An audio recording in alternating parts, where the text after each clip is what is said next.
They plan to teach students that enslaved people benefited from slavery.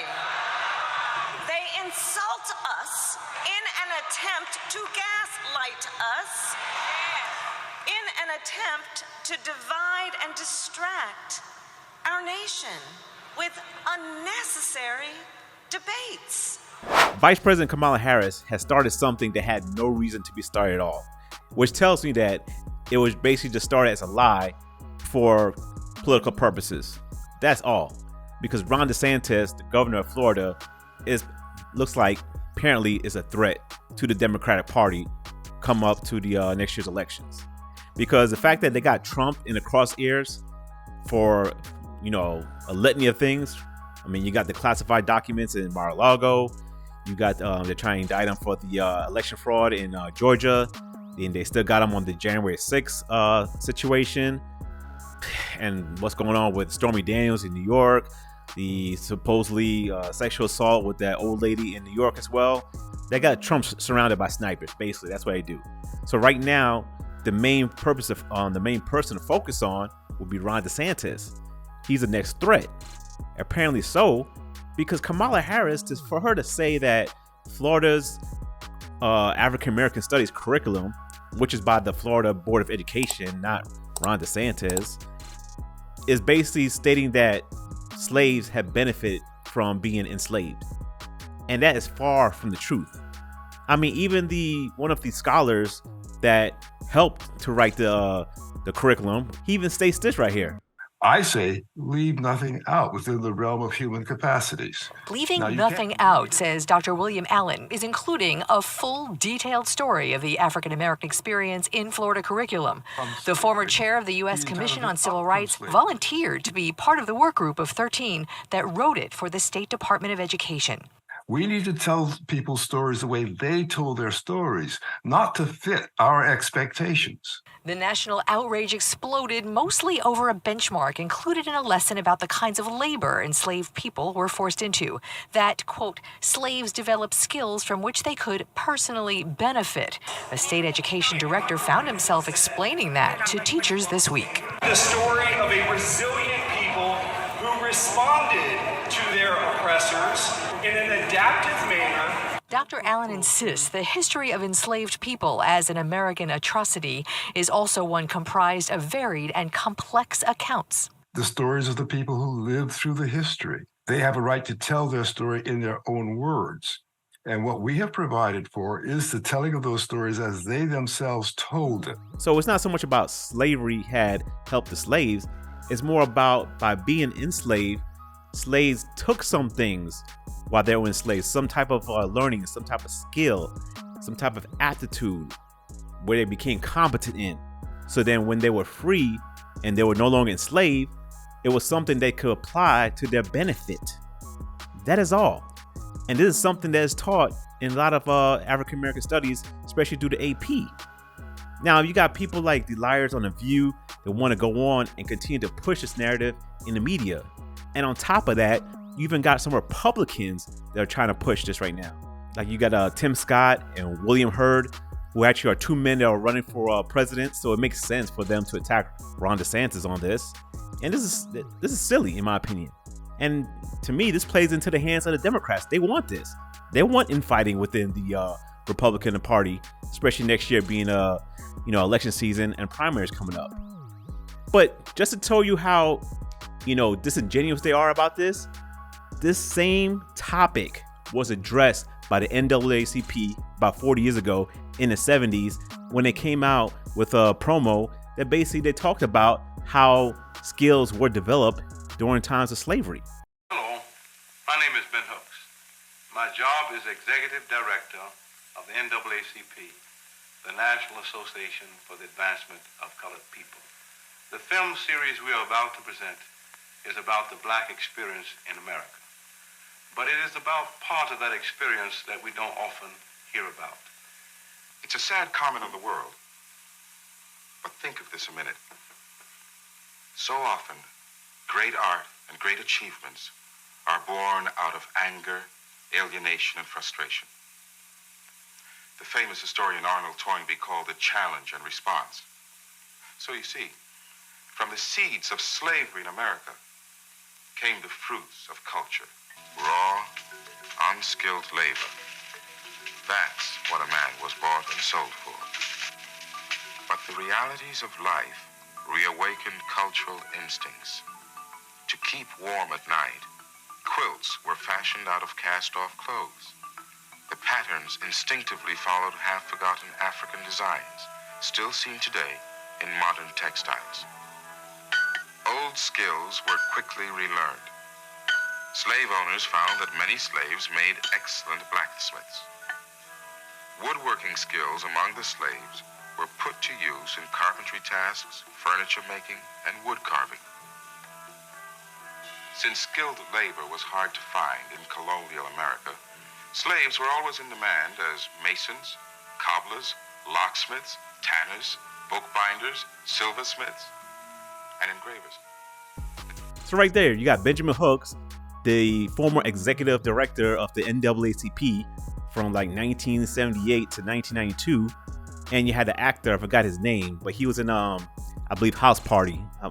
I'll put it up on the screen right here. But you even got him to do that promo because they knew the truth. They knew the whole story. They were not afraid to tell the whole story. Unlike nowadays, we have to lie about it. Especially like the ladies on The View want to lie about everything. Last night, Fox News anchor Brett Baier pressed Florida Governor Ron Desantis over his criticism of black Republicans who complained about Florida's decision to teach that slaves benefited from slavery. What? Yeah. Say what? Here comes the clip. Watch the clip. Is this a fight worth having? We didn't pick the fight, Brett. Kamala Harris got on a jet at taxpayer expense and flew to Florida to lie about the African-American history standards that were developed. Understood. And why is this important, though? One, you're asked about it a lot, but so you that's can't, what you're saying. No, I'm saying it is important. Why? You can't bend the knee to the left's lies. When the left lies and creates these phony narratives, you've got to push back. You know, there's too many of us for you to pull that BS, sir. There's too many of us who actually, you know. What Ron DeSantis said is so true. You cannot bend the knee to the left. You can't bend the knee to their ideology. They will always put you down, keep you down, and then remove you eventually. You have to fight back against them and stand up hard on a concrete ground against them, which Ron DeSantis is doing right there. Respect to him about that. I mean, he may not be the candidate that I may vote for. You never know. Things might change between now and next year. But it has nothing to do about who I want to vote for or who you want to vote for. It should be about who's credible, who's going to stand on truth. You know, he's kind of like, he doesn't want the black vote because he knows he's never going to get it. So, he says a lot of racist things. This is just one of them. I'm aware. Yeah. Mm-hmm. And so I think that, he's all about the anti-woke. Let's get the anti-woke The anti-woke people. Means, whatever black people are talking about, you shouldn't be listening to what happened. What the history is the history. Right. I have to admit, Joy Behar says something smart, which is very, refreshing for her to say, in my opinion. It's very rare. I mean, as a Republican, if I was a Republican white guy candidate, I wouldn't care about the black vote either. I mean, think about it. You rarely get anything from it in the past elections, regardless of state. But in the presidential elections, you only get like 10% of the vote. So, and it doesn't sway that much in a lot of these swing states.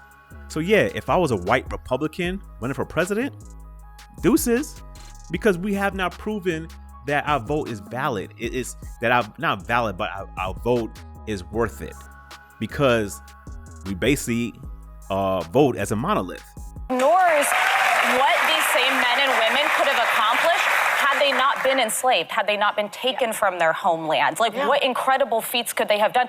Many, many people rose above and accomplished incredible things, and we celebrate them, but it's disgusting. But I want to point out, pretty much every prominent black Republican, including some of the most Trumpy to the really moderate, decent guys like Will Hurd, came out and said, you are wrong on this. They condemned him, and he doubled down. Yes. He started arguing with them. That's what stupid people do. How dare the white men around Ron DeSantis and him included black-explain to black Republicans how they should feel about slavery and what the truth of it is. Because Ron DeSantis know that these guys are opposing him in the primaries. That's why he don't care. He don't see black and white. At least I would hope not. Based on the way he's acting, that's the way I see it. Why should he worry about, I gotta black-explain you? Who thinks like that? No, I'm talking to you like a man. I don't care if you're white, Indian, Chinese, whatever.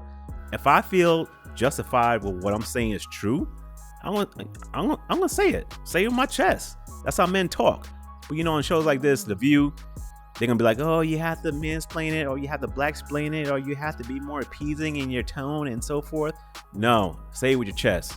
Started that video, he said, is this really a fight you want to start? And that was the smartest thing that he was saying, because there's the whole line there, and kind of what you're alluding to, Alyssa, is this reduces what people could have been. They thrived in spite of slavery, not because of it. And it also minimizes the skills they may have come to this country with. People were taken and thrown on boats. They didn't come as non-people and then were created in slavery. They came as humans. They came here with their own skills. So, and when people on both sides, which on the, on this, people are saying. I noticed how she would mention that the slaves or people that were enslaved, the black folks, they were taken. Why don't she say that they were sold into slavery, which is the truth? A lot of tribes in Africa took black folks from other tribes, stole them, beat them, did all the things bad to them, and then they sold them to the white Europeans that basically took them over to the Americas and the Caribbean. Tell the truth. See, that's the thing. They're being very disingenuous because it's not supporting their narrative, once again. So the slaves were not took, they were sold into slavery. The black people that were sold into slavery, they were not taken, because there's no history of a war on the west coast of Africa. Therefore, that means it was purchased. And yes, when they came over, they were basically in bondage, but while they were enslaved, they still learned certain things that they used to their benefit after slavery. It's not saying that slavery was okay and it was a good thing. No, all it's saying is that there were some skills that were able to be transferred over to the person in their lives when they became free, and they were able to apply it to their occupation in order to make a living and, you know, be able to feed their families and so on. So regardless of being enslaved, they still was able to prosper after being free. That's it. How hard is that? There's no question that black voters aren't going to vote for him. Right. There are very few black Republicans. When a black person tells you that this is their lived experience, it is, and so you should listen. But he doesn't care about those votes. That's right. And I think what we also have to remember is he didn't change AP Asian studies. No. He didn't change AP Latino studies. He changed only out of the entire curriculum in Florida, African American studies, because he knows that is a divisive issue in this country, because it was founded on slavery. It was founded on the backs of black people, because we built this joint for free. That's what this is about. No, he did it because African American studies was being changed and being used to push CRT, critical race theory, and also African American genderqueer theory. That is the reason why he had to make the change with the Board of Education through the African American studies, because the left, or the Democrats, or the liberals, whoever you want to call them, they were using African American studies as a Trojan horse in order to push oppression through CRT. That's what they were trying to do. And he was like, no, we're not having this. So he got his people on the Board of Education to make the changes, rightfully so. And the duplicity of these ladies to overlook certain things and to inject lies is just, it's so disheartening, but yeah, it's not surprising, you know. But you have to read up things, and you have to read between the lines. You listen to what they say, and then you research it, because they're gonna tell you things that might sound tingling to the ear, but it's misleading to the heart, and that's what they're known for. But let me know. Leave a comment down below. Do you believe that black people who were enslaved learned skills that they use to their benefit once they were free?